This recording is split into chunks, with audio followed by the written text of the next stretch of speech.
आज आपका हमारे YouTube channel yes study com पर स्वागत है। हम आपको बताएंगे tense. What is tense? Tense को हिंदी में बोलते हैं काल। क्या बोलते हैं टेंस को? काल। What is tense? टेंस का मतलब होता है काल, जिससे हमें समय के बारे में पता चलता है। क्या पता चलता है? समय। जैसे कि प्रेजेंट ऑफ टाइम, समय क्या है? ये समय आपका कंटिन्यू क्या हो रहा है? चल रहा है, उसी को बोलते हैं टेंस। टेंस का मतलब होता है टाइम। टेंस को हम क्या बोलते हैं? टेंस का मतलब होता है टाइम। क्या होता है? टाइम। इसको हम क्या बोलते हैं? समय भी बोलते हैं। टेंस को क्या बोलते हैं? टेंस को हम समय बोलते हैं। ठीक। तो टेंस का मतलब होता है काल, टेंस का मतलब टाइम, इसको हम समय भी बोलते हैं। इसके तीन प्रकार के होते हैं। ये तीन प्रकार का होता है। टेंस हम उसे कहते हैं जिससे हमें समय के बारे में जानकारी पता चलता है। मतलब जिससे हमें समय के बारे में जानकारी पता चलता है उसे क्या कहते हैं? Tense. We can say tense. ठीक। There are three type of tense. Tense को तीन भागों में डिवाइड किया गया है। We are divided tense in there are three parts. First is present tense and second is past and third is future tense. Present tense का मतलब क्या होता है? प्रेजेंट का मतलब होता है वर्तमान काल। क्या होता है? वर्तमान। प्रेजेंट का मतलब जो समय के साथ कंटिन्यू चलता रहे। ठीक। वर्तमान काल, जैसे मैं यहाँ पे क्या कर रहा हूँ? आई एम टीचिंग, मैं पढ़ा रहा हूँ ना, तो ये क्या है? प्रेजेंट टेंस है, क्योंकि मैं काम के साथ जारी हूँ, मैं चला, ये मेरा प्रेजेंट टाइम है ना, क्योंकि मैं यहाँ पे क्या कर रहा हूँ? पढ़ा रहा हूँ। ठीक है। आप लोग पढ़ रहे हैं, तो ये क्या है? आपका प्रेजेंट टेंस है ना। समझ में आ रहा है ना? तो प्रेजेंट टेंस उसे कहते हैं, इसे हिंदी में बोलते हैं वर्तमान काल। क्या बोलते हैं? वर्तमान काल। प्रेजेंट टेंस को हिंदी में क्या बोलते हैं? वर्तमान काल बोलते हैं। क्या बोलते हैं? वर्तमान काल। जो समय के साथ जारी हो उसे प्रेजेंट टेंस बोलते हैं। पास्ट टेंस का मतलब क्या होता है? भूतकाल। क्या होता है? भूत। भूत मतलब जानते हो ना, जब आदमी मर जाता है तो भूत में बदल जाता है। समझ में आ रहा है ना? आदमी जैसे डेथ हुआ तो किस में बदलेगा? भूत में बदलेगा। भूत मतलब जो बीता हुआ हो। समझ में आया? बीते मतलब क्या होता है? जैसे पढ़ा, पढ़ाई के बाद घर ही चला जाता है। समझ में आया? तो उसे क्या बोलते हैं? Past tense. मतलब जो काम बीत चुका है। ठीक है। कभी 5th में थे, 6th में थे, अब 10th में हो ना, समझ पा रहे हो ना, तो वो काम बीत चुका होता है, उसे क्या कहते हैं? Past tense. पास्ट टेंस को हिंदी में क्या कहते हैं? भूतकाल। क्या कहते हैं? भूतकाल। And future tense, what is future? Future tense, future tense को हिंदी में बोलते हैं भविष्य काल। जैसे मान लो अभी प्रेजेंट टाइम में भारत के प्राइम मिनिस्टर कौन है? मोदी है ना, लेकिन 2029 में कौन होगा? ये डिपेंड करता है टाइम पे, फ्यूचर पे आने वाले है ना। फ्यूचर मतलब जो भविष्य में होगा, समझ में? जो भविष्य में आने वाला होगा उसे क्या बोलते हैं? Future tense. जैसे अब इंदा से मैं कबो बरहम जावे ना, तो क्या करते हैं? फ्यूचर पे डिपेंड करता है, तो इसे क्या बोलेंगे? Future tense. हिंदी में इसे क्या कहते हैं हम? इसको बोलते हैं भविष्य काल। क्या बोलते हैं? भविष्य काल। तो ये जो था मोटा मोटा क्या था? ये देखो, टेंस तीन प्रकार का होता है। प्रेजेंट टेंस, पास्ट टेंस और का फ्यूचर। समझ में? प्रेजेंट माने का होता है वर्तमान काल। का होता है? वर्तमान। वर्तमान का मतलब जो जारी हो, कंटिन्यू हो। और पास्ट का मतलब जो बीत चुका हो। क्या हो? जो बीत चुका हो। और फ्यूचर मतलब जो कमिंग, आने वाला हो। समझ में? जैसे प्रेजेंट टाइम मतलब क्या होता है? पढ़ावत थी, या तुम पढ़ रहे हो, या मान लो जैसे अभी प्रेजेंट टाइम में प्राइम मिनिस्टर कौन है? इंडिया के मोदी है, तो उनका प्रेजेंट टाइम है। पास्ट टाइम मतलब जो बीत चुका हो। ठीक है। जैसे मान लो क्या, अब आप लोग 9th में है, 9th में थे, 10th में चले गए, तो बीत चुका है। फ्यूचर मतलब जो आने वाला है। 10th में थे, 12th में जाओगे, ठीक, 11th में जाओगे, 12th में जाओगे, तो क्या होगा? Future tense. तो टेंस का मतलब टाइम होता है, समय, जिससे हमें समय के बारे में जानकारी पता चलता है, उसे क्या बोलते हैं? टेंस। अब दोस्तों प्रेजेंट टेंस के कितने प्रकार होते हैं? चार प्रकार होते हैं। कितने होते हैं? चार। पहला present indefinite, present continuous, present perfect, present perfect continuous. दोस्तों हम एक एक चीज के बारे में बढ़िया से तो प्रेजेंट टेंस जो है वो चार भागों में बांटा गया। कितने भागों में बांटा गया है? चार। कितना? चार। पहला प्रेजेंट इंडेफिनिट। प्रेजेंट इंडेफिनिट को क्या कहते हैं हिंदी में? प्रेजेंट इंडेफिनिट को बोलते हैं वर्तमान अनिश्चित काल। क्या बोलते हैं? वर्तमान अनिश्चित काल। प्रेजेंट कंटीन्यूअस को बोलते हैं वर्तमान लगातार काल। क्या बोलते हैं? वर्तमान लगातार काल। जैसे दोस्तों टेंस को कितने भागों में बांटा गया? टेंस को तीन भागों में, प्रेजेंट, पास्ट, फ्यूचर। पी से प्रेजेंट, पीपीएफ। पीपीएफ इसका ट्रिक है। क्या है? पीपीएफ। पी से प्रेजेंट, पी से पास्ट, एफ से फ्यूचर। ठीक है। ट्रिक से आपको याद हो गया ना टेंस कितने प्रकार का है? तीन। समझ में? तीन, पीकड़, महा, बीकड़। समझ में? तो प्रेजेंट टेंस के कितने टाइप हुए? Present, past, future. अब प्रेजेंट के कितने प्रकार है? चार। Present indefinite, present continuous, present perfect, present perfect continuous. Just वैसे पास्ट का, past indefinite, past continuous, past perfect, past perfect continuous. Present indefinite को बोलते हैं वर्तमान अनिश्चित काल, प्रेजेंट कंटीन्यूअस को बोलते हैं वर्तमान लगातार काल, और प्रेजेंट परफेक्ट कंटीन्यूअस को क्या बोलते हैं? वर्तमान पूर्ण काल। प्रेजेंट परफेक्ट को क्या बोलते हैं? वर्तमान पूर्ण काल। और प्रेजेंट परफेक्ट कंटीन्यूअस को क्या बोलते हैं? वर्तमान पूर्ण लगातार काल। क्या? वर्तमान पूर्ण लगातार काल। अब दोस्तों हम एक चीज के बारे में बढ़िया से गजब बताएंगे, बस वीडियो में आप बढ़िया बना रहिए और वीडियो को लाइक मारिए, फॉलो करिए, हर वो गरीब बच्चों के पास शेयर करिएगा जिसे कि उसका भी मदद हो सके, क्योंकि बहुत से बच्चे हैं जो पढ़ नहीं सकते हैं, तो वो वीडियो की सहायता से पढ़ सके और उनको हेल्प हो। Present indefinite tense, present indefinite tense का हिंदी में बोलते हैं क्या, वर्तमान अनिश्चित काल। क्या बोलते हैं, वर्तमान अनिश्चित काल। इसका पहचान होता है का है, ती है, ते है इत्यादि। जिस वाक्य के अंत में क्या वो लगाओ, ता है, ती है, ते है इत्यादि लगाओ, ठीक है। जैसे मान लो कि एक गाड़ी होता है, गाड़ी की पहचान क्या होता है, उस पे नंबर प्लेट लगा होता है, ठीक। जस्ट इसमें भी प्रेजेंट इंडेफिनिट टेंस का पहचानने का कुछ तरीका होता है। जिस वाक्य के अंत में ता है, ती है, ते है इत्यादि लगा मिल जाएगा, उसे क्या कहेंगे, प्रेजेंट इंडेफिनिट टेंस, ठीक।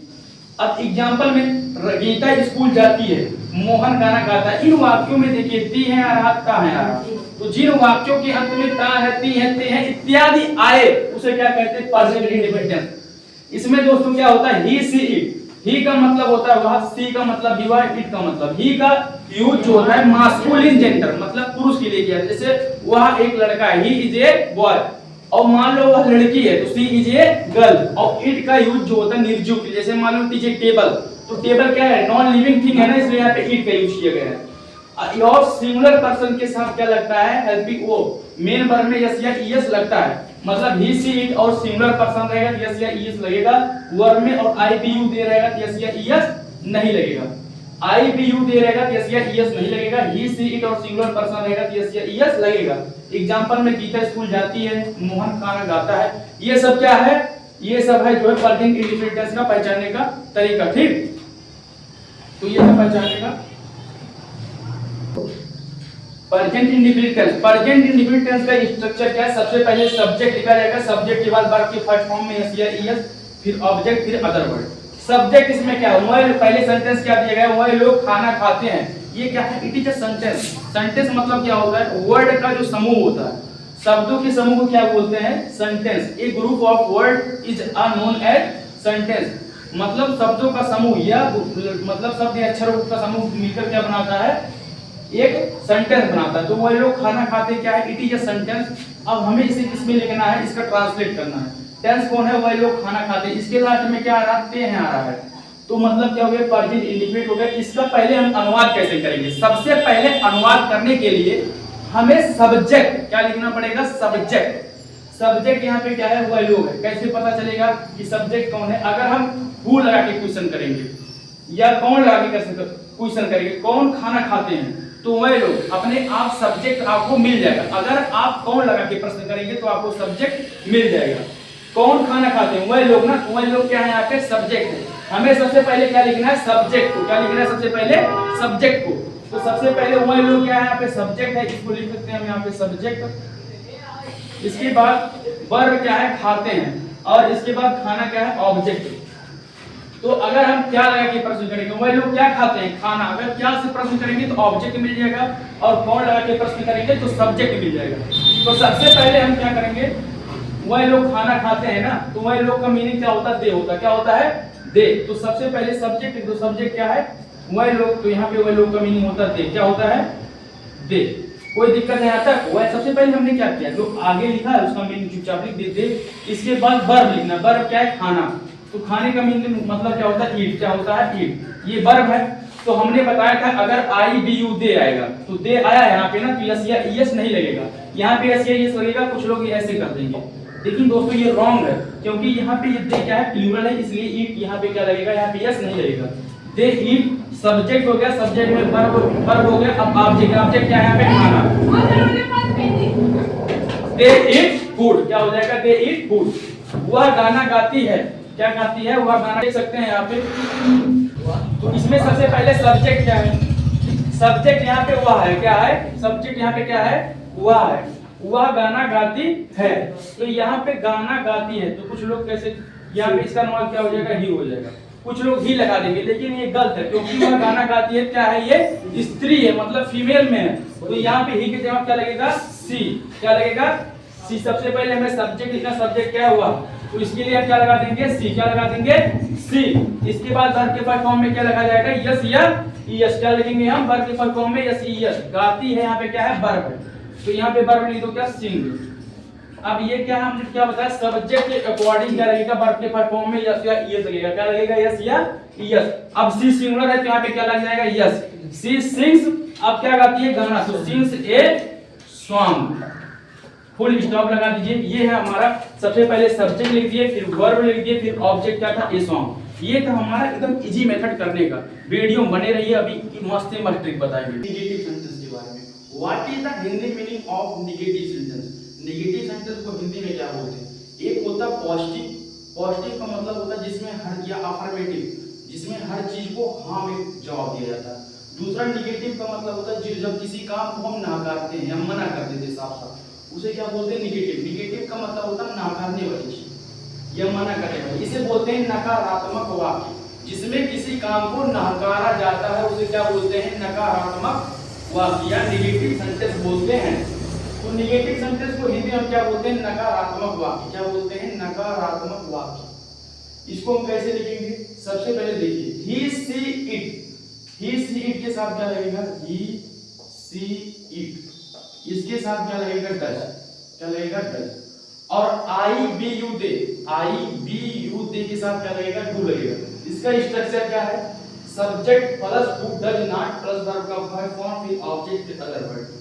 जिस वाक्य में नहीं, जैसे देखिए इसमें क्या है, मैं अपना पाठ याद नहीं करता हूं, मैं हॉकी नहीं खेलते हैं, सीता एक मधुर गीत नहीं गाती है, तो इन सेंटेंस में क्या आ रहा नहीं आ रहा है ना, तो इसे क्या बोलेंगे, नेगेटिव सेंटेंस। इसको हम करेंगे कैसे, सबसे पहले हमें सब्जेक्ट लिखना है। क्या लिखना है, subject. What is subject in this sentence? इसमें सब्जेक्ट क्या है, कौन लगा के प्रश्न करिए, कौन अपना पाठ याद नहीं करता है, तो मैं अपना पाठ याद नहीं करता हूं। मैं यहाँ पे हमें क्या अल्टीमेटली सब्जेक्ट मिलेगा, कौन लगा के प्रश्न किए हमें और हमें सब्जेक्ट मिलेगा, ठीक। तो देखिए यहाँ पे सब्जेक्ट क्या है, मैं है, तो मैं को कैसे लिखेंगे, सबसे पहले मैं का मतलब क्या होता है, आई होता है। क्या होता है, I, I we you they, I we you they के साथ डू लगेगा। तो यहाँ पे देखिए आई है सब्जेक्ट, तो यहाँ पे हम आई लिखते हैं। अब आई के साथ क्या लगेगा, आई के साथ हमने बताया डू लगेगा, तो हम पहले क्या लगा देंगे, डू, क्योंकि सब्जेक्ट बाय डू, इस सब do does, I do not. अब इसके बाद याद करना, वर्ब का फर्स्ट फॉर्म याद करना का मतलब होता है लर्न। तो हमने सब्जेक्ट लिखा, subject by do does not लगाया। अब यहाँ पे सब्जेक्ट के अकॉर्डिंग लगेगा डू डज। अगर सिंगुलर रहेगा ही सी इट डू डज लगेगा, अगर प्लूरल रहेगा आई बी यू दे तो क्या लगेगा, डू। यहाँ पे आई था, हमने डू नॉट लगा दिया, आई डू नॉट। इसके बाद वर्ब क्या है, वर्ब का फर्स्ट फॉर्म याद करना का लर्न। अब अपना पाठ, आई के साथ अपना के लिए माई लगता है, तो यहाँ पे हो जाएगा माई लेसन। इसके बाद full stop. I do not learn my lesson. सबसे पहले हमने क्या किया, सब्जेक्ट लिख दिया, मैं का मतलब आई, इसके बाद सब्जेक्ट अकॉर्डिंग अगर ही सी इट रहेगा तो does, I we you they रहेगा तो डू। यहाँ पे आई है इसलिए हमने क्या लगा दिया, डू। इसके बाद नॉट, फिर लर्न करना मतलब याद करना मतलब लर्न होता है, माई लेसन अपना पाठ। इसके बाद हम लिखेंगे वह हॉकी नहीं खेलते हैं, सेकंड है वह हॉकी नहीं खेलते हैं। इसमें सब्जेक्ट कैसे पता करेंगे कौन हॉकी नहीं खेलता हुआ है, तो सबसे पहले वह का मतलब लिख दीजिए दे। अब इसके बाद दे के साथ क्या लगता है, डू नॉट। क्या लगता है, डू नॉट। तो they do not play hockey. सबसे पहले हमने क्या किया, वही लिख दिया। अब दे के साथ दे प्लूरल है, इसके साथ क्या लगेगा, डू नॉट। इसके बाद वर्ब का फर्स्ट फॉर्म क्या है, प्ले खेलना। इसके बाद ऑब्जेक्ट है हॉकी, इसके बाद फुल स्टॉप। इसके बाद सीता एक मधुर गाना नहीं गाती है। दोस्तों इसको आप खुद से करके देखिएगा, सीता एक मधुर गाना नहीं गाती है, ये काफी सिंपल है। Sita does not sing a sweet song हो जाएगा इसका, Sita does not sing a sweet song. दोस्तों अगर वीडियो आपको पसंद रहेगा तो बने रहिएगा। अभी हम इंट्रोगेटिव और इंट्रोगेटिव प्लस नॉट नेगेटिव दोनों बताएंगे।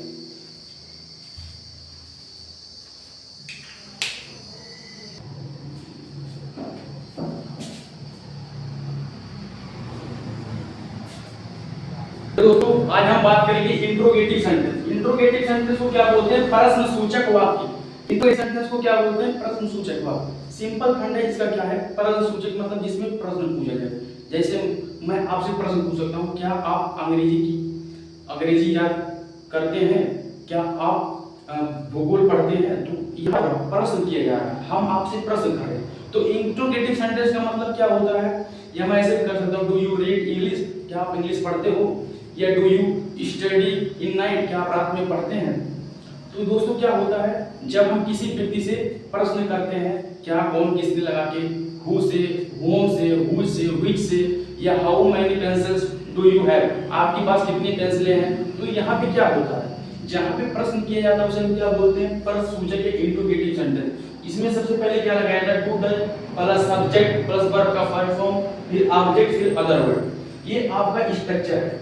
तो इंट्रोगेटिव सेंटेंस को क्या बोलते हैं, जिसमें प्रश्न किया जाए। प्रश्न किससे किया जाएगा, क्या, कौन, किसने, किससे, इसके द्वारा प्रश्न किया जाएगा, उसे क्या बोलते हैं, इंट्रोगेटिव सेंटेंस। इंट्रोगेटिव सेंटेंस में पहले पहचानने का तरीका क्या होता है, इसमें प्रश्नसूचक वाला चिन्ह लगा रहेगा, इसमें एक ऐसे चिन्ह लगा रहेगा, इसी को बोलते हैं प्रश्नसूचक वाक्य या प्रश्नसूचक चिन्ह इसको बोलते हैं। ठीक, इससे पता चलेगा कि कौन सा सेंटेंस है। दोस्तों इस चिन्ह को कभी भी लिखना मत भूलिएगा, नहीं तो सेंटेंस रॉन्ग हो जाएगा। तो सबसे पहले जिन वाक्यों में क्या, कौन, किसने आगे लगा है तो उसे क्या बोलते हैं, इंट्रोगेटिव, या जिससे प्रश्न किया जाए। तो सबसे पहले इन प्रकार के सेंटेंसों को करने के लिए हम डू डज पहले लिखेंगे। अब डू डज इसके अकॉर्डिंग लिखा जाएगा सब्जेक्ट के अकॉर्डिंग। सब्जेक्ट सिंगुलर रहेगा, हमने बताया ही सी इट, और कोई नाम हो गया राम, मोहन, सुमन, गीता, उसके लिए डज रहेगा। आई भी युगी और कोई प्लूरल नाम है उसके साथ क्या लगेगा, डू। तो यहाँ पे वह क्या है, वह सिंगुलर है, इसके अकॉर्डिंग क्या लगेगा, डज ही। अब पहले हमने क्या किया, इसके अकॉर्डिंग डज लगा दिया, इसके बाद सब्जेक्ट ही, इसके बाद वर्ब क्या है यहाँ पे पढ़ना, डज ही रीड, क्या पढ़ता है, किताब, तो क्या हो जाएगा, बुक, क्या हो जाएगा, बुक। इसके बाद क्वेश्चन मार्क, इसके बाद क्या, मैं तुम्हें एक पेन देता हूं, तो दोस्तों क्या हो जाएगा।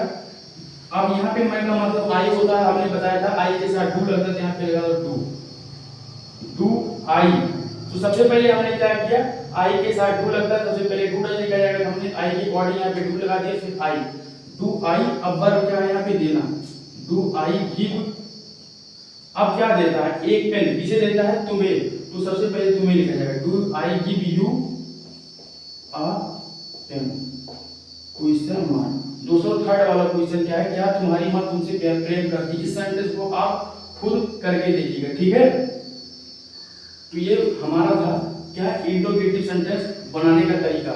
ये आप वीडियो में बने रहिए। अभी हम इंट्रोगेटिव प्लस नेगेटिव बताएं। मान लीजिए दोस्तों अगर इंट्रोगेटिव प्लस नेगेटिव आएगा, क्या करेंगे, यहाँ पे डज ही, जहाँ पे डू डज है और सब्जेक्ट है, उसी के बाद क्या लग जाएगा, नॉट, सब्जेक्ट के बाद क्या लग जाएगा, नॉट।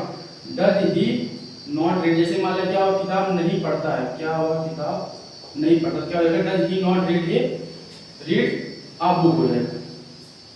इसके बाद क्या, मैं तुम्हें एक पेन देता हूं, do I not give you a pen. अगर आगे क्या, मैं तुम्हें एक पेन नहीं देता हूं, तो जिन वाक्यों में नहीं लगा रहेगा, मतलब इंट्रोगेटिव प्लस नेगेटिव रहेगा, तो डू डज प्लस सब्जेक्ट के बाद नॉट लगेगा, डू, जैसे यहाँ पे डज ही, अब सब्जेक्ट के बाद नॉट लगेगा, यहाँ डू आई फिर नॉट लगेगा। दोस्तों ये इंट्रोगेटिव प्लस नेगेटिव था। अब हम आपको बताएंगे डब्ल्यू एच टाइप वाले सेंटेंस कैसे किए जाएंगे।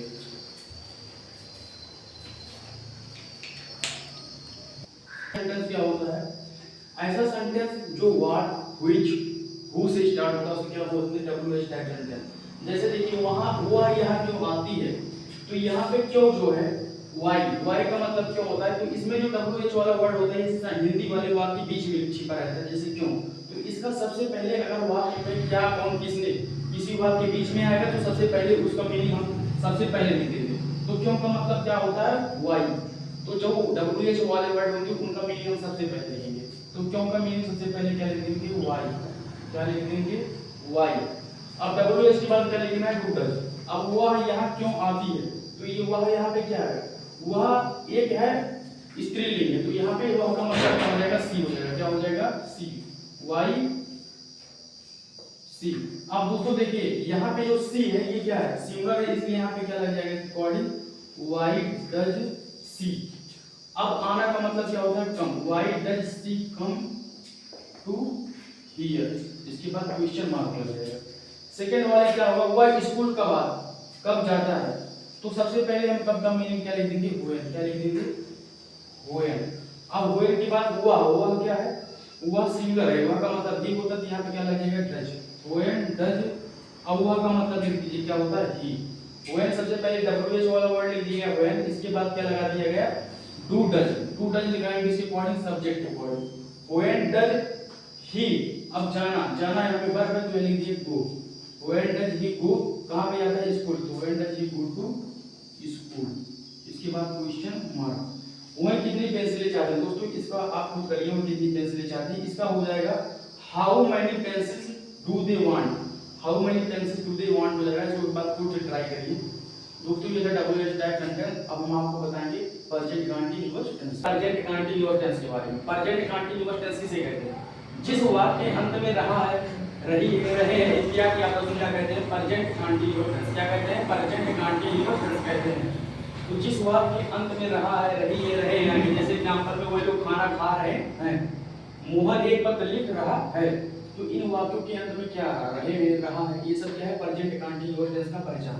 तो इसको हम कैसे करेंगे, ठीक, इसका करने का टेक्निक ये है कि सबसे पहले हमें सब्जेक्ट पहचानना। व्हाट इज सब्जेक्ट, सब्जेक्ट इसमें क्या है, वह लोग हैं, कौन खाना खा रहे हैं, अगर हम कौन लगा के प्रश्न करेंगे तो हमें सब्जेक्ट मिल जाएगा। तो वह लोग यहाँ पे सिंपल से सब्जेक्ट है, तो हमें सबसे पहले क्या लिखना है, सब्जेक्ट। सब्जेक्ट क्या है यहाँ पे, वह लोग। तो वह लोग का मीनिंग लिख देंगे सबसे पहले दे, क्या लिख देंगे, दे माने वह लोग होता। अब देखिए सब्जेक्ट के बाद क्या लिखना है, इज एम आर। देखिए ही सी इट के साथ इज लगता है, और आई के साथ एम लगता है, बी यू के साथ आर लगता है। तो दोस्तों यहाँ पे दे है, दे के साथ आर लगता है, इसलिए हम यहाँ पे क्या लगा देंगे, आर। They are. अब खाना खा रहा मतलब ईट, इसमें वर्ब के फॉर्म में क्या लगा है, आईएनजी। पहले हमने वर्ब लिखा, वर्ब का मतलब होता है खाना, ईट। इसके बाद इसमें हमने क्या लगा दिया, आईएनजी लगा दिया। क्या लगा दिया, ING. They are eating food. अब यहाँ पे हम फुल स्टॉप कर देंगे। दूसरा सेंटेंस, मोहन एक पत्र लिख रहा है। तो सबसे पहले सब्जेक्ट इसमें क्या है, मोहन है, तो सबसे पहले मोहन लिख दीजिए, MOHAN मोहन। इसके बाद सब्जेक्ट के बाद क्या लिखना है, इज एम आर। तो मोहन सिंगुलर है, इसके साथ क्या लगेगा, इज लगेगा, तो मोहन इज। अब वर्ब यहाँ पे क्या है, लिखना है, तो लिखने के लिए क्या लिख दीजिए, राइट, WRITE, राइट। अब दोस्तों इसके बाद वर्ब के फर्स्ट फॉर्म में क्या लगाया जाएगा, आईएनजी। तो जब आईएनजी लगाएंगे तो यहाँ से ई हट जाएगा, क्या हो जाएगा, Mohan is writing a letter, full stop. दोस्तों ये था हमारा प्रेजेंट कंटीन्यूअस टेंस में करने का तरीका। अब मान लीजिए तो अफर्मेटिव सेंटेंस का अगर नेगेटिव आ गया, नहीं आएगा, वह लोग खाना नहीं खा रहे हैं, तो दोस्तों क्या हो जाएगा, is subject is am are. Is am are के बाद क्या लग जाएगा, नॉट। इज एम आर के बाद क्या लग जाएगा, नॉट। जैसे वो लोग खाना नहीं खा रहे हैं, तो जहां पे इज एम आर रहेगा उसी के बाद नॉट लगेगा। यहाँ पे आर है, यहाँ पे हो जाएगा not. They are not eating food. Subject लिखा जाएगा, सब्जेक्ट वो लोग का मीनिंग दे है। इसके बाद दे के साथ क्या लगता है, आर लगता है। तो आर के बाद इज एम आर जो भी आएगा, इसके बाद तुरंत जस्ट नॉट लग जाएगा, बस यही इतना करना। They are not eating food. दोस्तों he see it, he see it, इसके साथ क्या लगता है, इज लगता है। आई के साथ क्या लगता है, एम। बी यू, दे के साथ क्या लगता है, आर लगता है। क्या लगता है, आर। अब दोस्तों देखिए मोहन एक पत्र नहीं लिख रहा है, जैसे मान लीजिए मोहन एक पत्र नहीं लिख रहा है, तो क्या हो जाएगा, Mohan is not writing a letter. सिर्फ सब्जेक्ट इज एम आर के बाद नॉट, बाकी सब जस्ट का जस्ट रहेगा। इसके बाद दोस्तों मान लीजिए इंट्रोगेटिव आ गया। इंट्रोगेटिव मतलब क्या होगा, जैसे मान लीजिए क्या वह लोग खाना खा रहे हैं, तो अगर वह क्या वह लोग खाना खा रहे हैं ऐसे आ जाएगा, तो क्या हो जाएगा, सबसे पहले इज एम आर लिखा जाएगा। ही इज एम आर क्या हो जाएगा, पहले लिखा जाएगा। इज एम आर जो ये वाला चीज है आगे चला जाएगा, तो क्या लग जाएगा, दे क्या है, प्लूरल है, तो यहाँ पे आर आगे चला जाएगा, आर दे ईटिंग फूड हो जाएगा। ठीक, जस्ट ऐसे मोहन एक पत्र लिख रहा है, नहीं हटा दीजिए क्योंकि अभी इंट्रोगेटिव बता रहे हैं। तो यहाँ पे सबसे पहले क्वेश्चन मार्क लग जाएगा यहाँ पे, और इसके बाद क्या हो जाएगा, जो यही इज है ये पहले आ जाएगा। क्या हो जाएगा, is Mohan writing a letter. मतलब इंट्रोगेटिव सेंटेंस को बनाने के लिए क्या हो जाएगा, जैसे क्या मोहन एक पत्र लिख रहा है, तो सबसे पहले इज एम आर पहले लगेगा, इसके बाद सब्जेक्ट लिखेगा। तो यहाँ पे दे प्लूरल है, इसलिए हमने यहाँ पे पहले क्या लगा दिया, are. Are they eating food. Mohan singular है, इसलिए हमने क्या लगा दिया, इज पहले लिखा दिया, is Mohan writing a letter. और एग्जांपल हम आपको बताएंगे, बस वीडियो में आप बने रहिए, हम आपको हर सब एग्जांपल को बताएंगे, और वीडियो को लाइक जरूर करिएगा।